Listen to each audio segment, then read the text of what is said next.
Hello and welcome to Global Guru Classes. अब हम शुरू करने जा रहे हैं पार्टनरशिप का सेकंड पार्ट, जहां पे हम पार्टनरशिप डीड के बारे में पढ़ेंगे, लिमिटेड लायबिलिटी पार्टनरशिप के बारे में पढ़ेंगे और इसकी ज़रूरत क्यों पड़ी लिमिटेड लायबिलिटी पार्टनरशिप की, उसके बारे में जानेंगे। जैसा हमने लास्ट वीडियो में देखा था कि कितने भी तरीके के हम पार्टनर्स अगर इंट्रोड्यूस कर रहे थे तो सब लोग अपनी रेस्पॉन्सिबिलिटी के बेसिस पे, अपने रोल के बेसिस पे, अपने इन्वेस्टमेंट के बेसिस पे, अलग अलग बेसिस पे उनका सबका एक स्टेटस अलग अलग होता जा रहा था। ठीक है, मगर एक चीज थी जो ऑलमोस्ट सबके लिए कॉमन थी और किसी भी बिजनेसमैन के लिए वो बहुत ही ट्रबलसम चीज है। That was unlimited liability. Unlimited liability का मतलब क्या है, मैं आपको बहुत शॉर्ट में समझाता हूँ कि अगर कल को हम पार्टनरशिप में बिजनेस कर रहे हैं और बिजनेस में लॉस लग जाता है तो मेरे जो पर्सनल असेट्स हैं या मेरे जितने भी पार्टनर्स हैं उनके जो पर्सनल असेट्स हैं उन तक को अटैच कर लिया जा सकता है। मतलब उन तक को बेच के फर्म के लॉस की वसूली की जा सकती है। अब ये बताइए, बिजनेस मैंने करा या मेरे किसी पार्टनर ने करा तो उसमें मेरे घर वालों की तो कोई गलती नहीं है, या मेरे मदर फादर पेरेंट्स बाल बच्चे वाइफ वगैरह ब्रदर सिस्टर इनकी तो कोई गलती नहीं है। मगर मेरा पर्सनल असेट, मान लीजिए मेरा घर मेरे नाम पर है और सारी फैमिली उसके अंदर रहती है और खुदा ना खास्ता अगर मेरे को कभी इस तरीके का लॉस हो जाए तो उस लॉस की रिकवरी के लिए उस घर तक को बेच दिया जाएगा जिसमें मेरी फैमिली रहती है। और ऐसे आपने बहुत सारी मूवीज़ के अंदर, बहुत सारे सीरियल्स के अंदर देखा होगा कि हीरो होता है, बचपन में उसके पापा मम्मी का कुछ लॉस हो जाता है बिजनेस का और उसका घर बार सब बिक जाता है, सब बैंक वाले ले जाते हैं, सब नीलामी हो जाती है, फिर उसके बाद वो बदला लेता है या बड़ा बिजनेसमैन बनता है या ब्ला ब्ला ब्ला गलत आदमी बन जाता है। मतलब ऐसे बहुत सारी कहानियां होती हैं, तो वो सच है, वो सच था एक्चुअली। तो अब आगे उस चीज को समझने के लिए हमने नई चीज डेवलप करी जो कि है लिमिटेड लाइबिलिटी पार्टनरशिप। अब यहाँ पे जैसा कि नाम से आपको समझ में आ रहा है, यहाँ पे लाइबिलिटी जो है वो लिमिटेड है।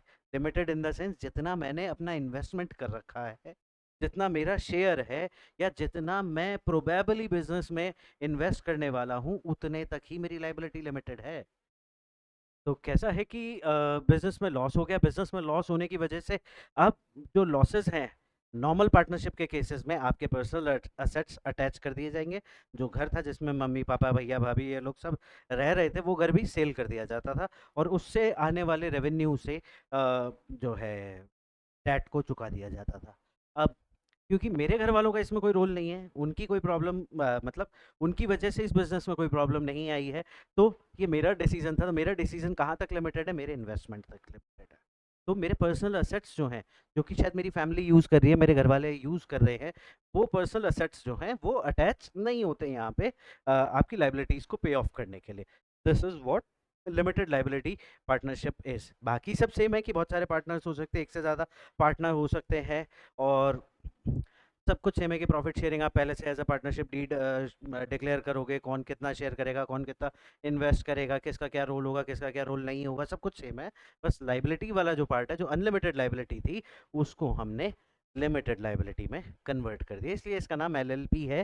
शॉर्ट फॉर्म में आप ज़्यादातर लोगों को एलएलपी बोलते हुए सुनेंगे। It is limited liability partnership.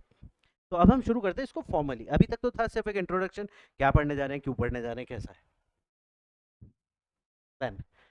The architecture of partnership engineering business structure build for growth protection and risk. क्योंकि यहाँ अभी सबसे बड़ी चीज़ क्या हो रही है कि हमने एक तरीके का जो बिजनेस के अंदर ड्रॉबैक था, पार्टनरशिप के अंदर ड्रॉबैक था, उसको रिमूव करा है और अपने स्ट्रक्चर को बहुत पर्टिकुलरली स्ट्रॉन्ग करा है। नाउ अभी ट्रेडिशनल, अब ये लिमिटेड लाइबिलिटी है क्या?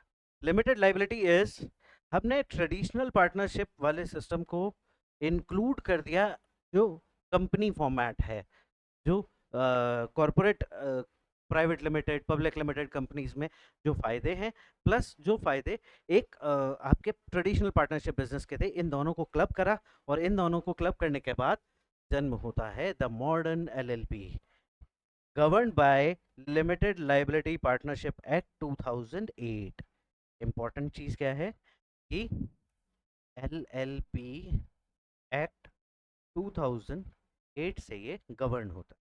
और इसमें क्या कहा गया है, Distinct business organization combining the operational fluidity of partnership with the structural asset and protection of a company। मतलब आप जो बहुत सिंप्लीफिकेशन, क्योंकि जो पुरानी हमारी पार्टनरशिप है वो बहुत ही सिंप्लीफाइड थी, इस वजह से उसको लोग बहुत ज़्यादा पसंद करते थे। बहुत ज़्यादा डॉक्यूमेंटेशन बर्डन नहीं है, बहुत ज़्यादा हमारे को कंप्लाइंसेस नहीं करने, बहुत टिपिकल लॉज इसके साथ एसोसिएटेड नहीं है।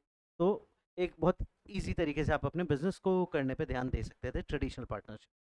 अब उसके बाद क्या होता है, जो ये कॉर्पोरेट है, इस कॉर्पोरेट में क्या होता है कि आपके ऊपर बहुत सारे लॉज वगैरह तो एप्लीकेबल होते हैं, मगर आपको बहुत सारे बेनिफिट्स भी मिलते हैं।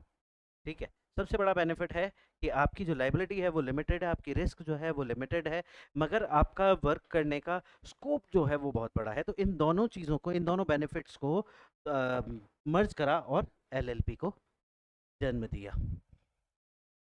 फिर हम बात करते हैं the anatomy of LLP. LLP में है क्या सबसे इंपॉर्टेंट चीज़, ये फीचर्स, इसको आप मानिए ये हैं फीचर्स और कैरेक्टरिस्टिक्स।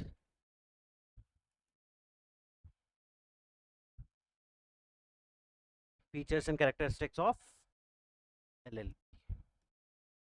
अब सबसे पहला फीचर है इसका सेपरेट लीगल एंटिटी। ये सेपरेट लीगल एंटिटी है, यहाँ पे पार्टनर एक अलग एंटिटी है, बिजनेस एक अलग एंटिटी है। पार्टनर का काम अपने बिजनेस को संभालना है, ग्रोथ करना है, और बिजनेस जो है वो अपनी एक सेपरेट एग्जिस्टेंस के साथ में अपनी प्रेजेंस शो करता है। मतलब वो बिल्डिंग बाय कर सकता है, हम उसके लिए असेट बाय कर सकते हैं, हम उसके नाम पे लाइबिलिटीज़ क्रिएट कर सकते हैं, हम बिजनेस के ऊपर स्यू कर सकते हैं, बिजनेस के ऊपर कोई स्यू कर सकता है, बिजनेस किसी और के ऊपर स्यू कर सकता है, और इन सब चीज़ों से पार्टनर का कोई लेना देना नहीं है। ये बहुत अच्छी बात है। दूसरी बात है limited liability. Second feature is limited liability, कि आपकी लाइबिलिटी सिर्फ होती है जितना आपने इन्वेस्टमेंट करा है। Then third is perpetual succession. Perpetual succession मतलब never ending, ever going, ever ever going. क्या आप इसको बिजनेस स्टडीज की भाषा में समझ सकते हैं? Going concern concept. जो बिजनेस स्टडीज का गोइंग कंसर्न कंसेप्ट था कंपनीज को लेके, ये वही है। मतलब परपेचुअल सक्सेशन ऐसा नहीं है कि जैसे नॉर्मल सोल प्रोप्राइटरशिप में क्या होता है कि ओनर अगर मर गया, ओनर की अगर डेथ हो गई और ओनर बिजनेस नहीं कर पा रहा किसी वजह से, तो वो बिजनेस ऑलमोस्ट बंद हो जाता है, because there is no one to succeed him. मगर यहाँ परपेचुअल सक्सेशन है, मतलब ज़रूरी नहीं है कि मैं हूँ तो ही बिजनेस चलेगा, मैं नहीं हूँ तो मेरा पार्टनर होगा, मेरा पार्टनर नहीं है तो उसका कोई सक्सेसर होगा, या मेरा कोई सक्सेसर होगा, या हम लोग किसी थर्ड पर्सन को अपॉइंट कर सकते हैं as a CEO, as an MD, as a CEO, कि आप मेरे बिजनेस को रन करो and I will be just taking care of the investments and major decision making. Otherwise पूरे बिजनेस को रन करने के लिए हम किसी और को अपॉइंट कर सकते हैं। That is the power of perpetual succession. फिर उसके बाद बात हुई हमारी मैंडेटरी रजिस्ट्रेशन। एक ये चीज़ बहुत मैंडेटरी है कि रजिस्ट्रेशन जो है बिजनेस का वो बहुत इंपॉर्टेंट है, because that registration will only make you different from partnership. वो जो रजिस्ट्रेशन है एक नॉर्मल पार्टनरशिप से आपको डिफरेंट बनाएगा। वो सिर्फ एक गवर्नमेंट का रजिस्ट्रेशन है कि हमने नॉर्मल पार्टनरशिप एक्ट के अंदर नहीं, लिमिटेड लाइबिलिटी पार्टनरशिप एक्ट 2008 के अंडर में अपनी फर्म को रजिस्टर कराए, और उसकी वजह से हम लोग जो है अपने बिजनेस में LLP के बेनिफिट उठा सकते हैं। Now then is another is mutual agency, जो कि हमने म्यूचुअल एजेंसी पार्टनरशिप में पहले पढ़ी थी, one for all and all for one. चाहे एक पार्टनर काम करे चाहे सारे पार्टनर काम करें, तो इफेक्ट सबका एक ही है कि एक पार्टनर जो डिसीजन ले रहा है उसके लिए सारे पार्टनर्स जिम्मेदार हैं, और जो सारे पार्टनर्स डिसीजन ले रहे हैं उसके लिए कोई एक पार्टनर जो कि स्लीपिंग पार्टनर भी हो सकता है वो तक भी जिम्मेदार है, उसकी भी ड्यूटी बनती है उस पर्टिकुलर डिसीजन को फॉलो करने की, फुलफिल कराने की। तो that is mutual agency. Then scalable ownership. Ownership जो है आप अपने हिसाब से, अपने बिजनेस के हिसाब से आप मैनेज कर सकते हैं। मतलब minimum 2 members are required and maximum it is up till now not prescribed in the act, कि जैसा पार्टनरशिप में है कि मिनिमम 2 मैक्सिमम 50, LLP में मिनिमम 2 डिफाइन किया हुआ है मगर मैक्सिमम का कोई डेफिनेशन नहीं दिया हुआ है। तो आप शायद कंपनी की तरह अगर आप मैनेज कर पाए तो हज़ारों पार्टनर भी हो सकते हैं एज पर लॉ, मगर कुछ चीज़ें प्रैक्टिकलिटी पे छोड़ देनी ज़्यादा सही होती हैं। हज़ारों लोग अगर होंगे as an owner, as a partner, तो आपके पास कैपिटल तो बहुत कुछ होगा मगर आपके पास भसड़ बहुत ज़्यादा होगी।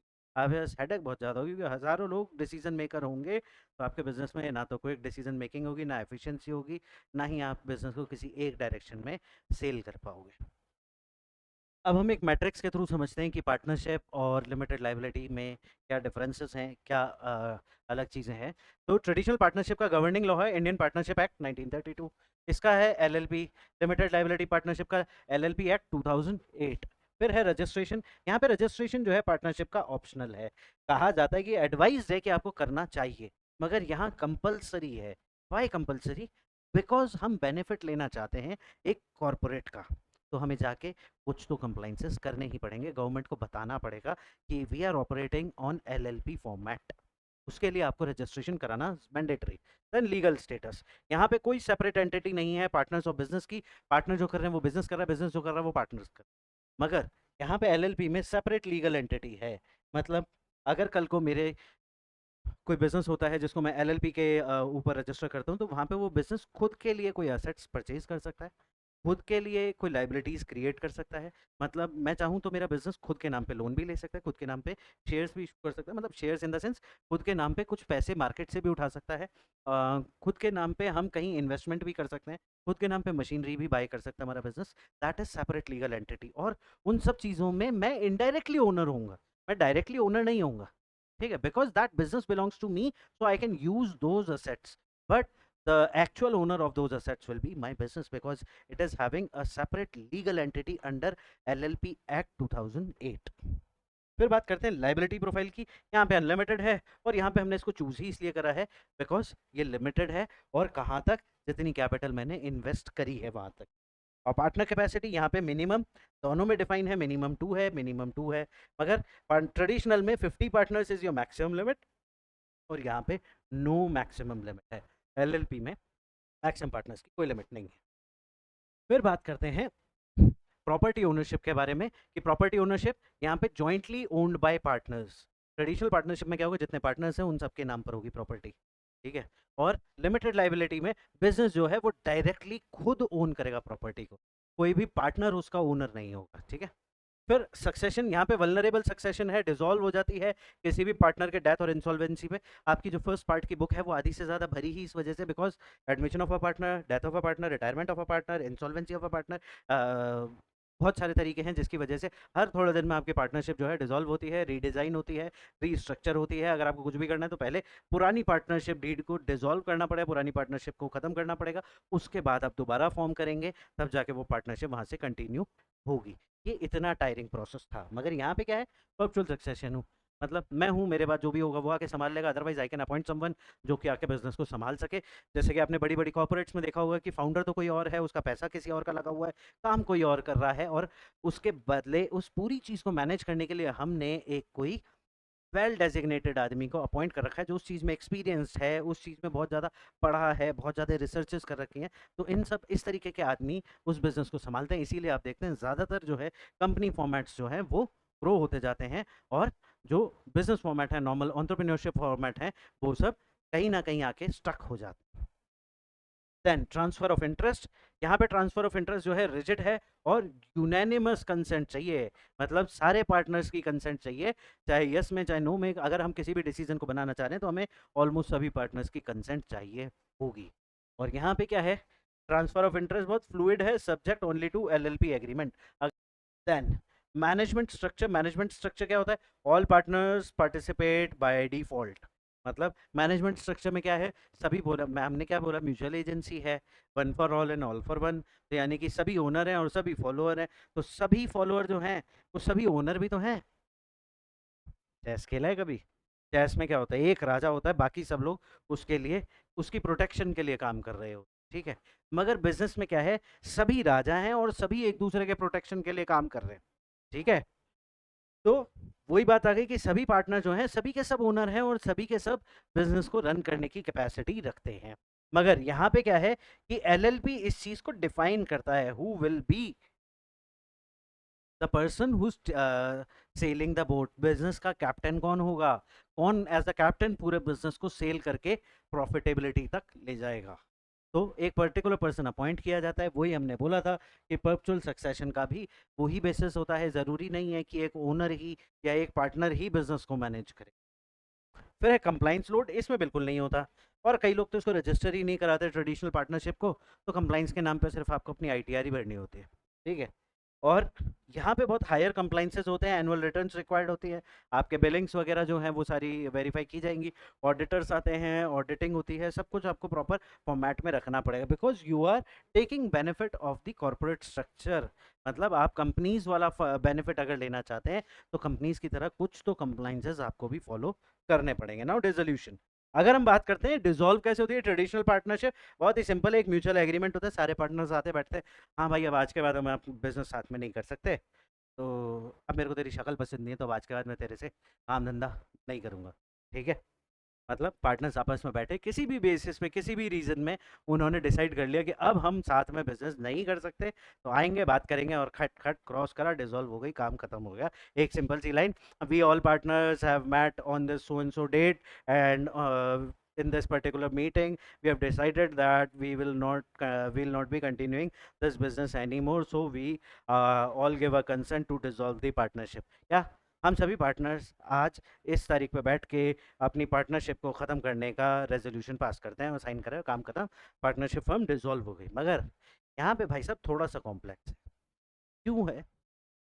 क्योंकि आपने एक सेपरेट लीगल एंटिटी बनाई है, तो उसके खुद के कुछ असेट्स होंगे, खुद के कुछ लाइबिलिटीज़ होंगे, खुद के कई सारे प्रोमिसेस ऐसे होंगे जो उन्होंने फुलफिल करने के लिए बोले होंगे। जैसे आपने कई बार देखा है, बहुत सारी ऑटोमोबाइल कंपनीज आती हैं इंडिया के अंदर, और आने के बाद कई साल काम करती हैं, फिर उन्हें लगता है कि यार नहीं इतना प्रॉफिट नहीं बन पा रहा है जितना हम सोच के आए थे, फिर वो एग्जिट करती हैं। अब जब वो एग्जिट करती हैं तो वो एक बात बोल के जाती नहीं नहीं कोई बात नहीं, हम जा रहे हैं, मगर 10 साल तक सर्विस फला फला कंपनी देगी इसकी जगह, हमारी जगह अगर हम अवेलेबल नहीं है, या फिर हमारे कुछ XYZ सर्विस सेंटर्स हैं वो आज भी ऑपरेशनल रहेंगे, आज भी ऑपरेशनल हैं और फ्यूचर में भी रहेंगे, तो आप वहाँ जाके सर्विस करा सकते हैं। क्यों? कंपनी है, लॉस हो रहा है, अपना बोरिया बिस्तर उठाया भाग गए? नहीं। यहाँ पे आपको इंडियन कंपनीज एक्ट और कई सारे अदर एक्ट्स जो हैं कंज्यूमर राइट के प्रोटेक्शन के लिए सामने आते हैं। ऐसे ही कुछ एक्ट्स आपके ऊपर भी एप्लीकेबल होते हैं, और वो आपको एकदम से आउटराइटली बिजनेस को बंद नहीं करने देते हैं। आपको प्रॉपर चैनल के थ्रू, प्रॉपर प्रोसीजर के थ्रू, प्रॉपर डॉक्यूमेंटेशन के साथ ही अपने बिजनेस को बंद कर सकते हैं। ऐसा नहीं हाँ जी अच्छा हमें एक दूसरे के साथ काम करना पसंद नहीं है इसलिए अब हम हमारी पार्टनरशिप खत्म करते हैं, ये सब काम वहाँ नहीं चलता, because it is a proper structured organisation.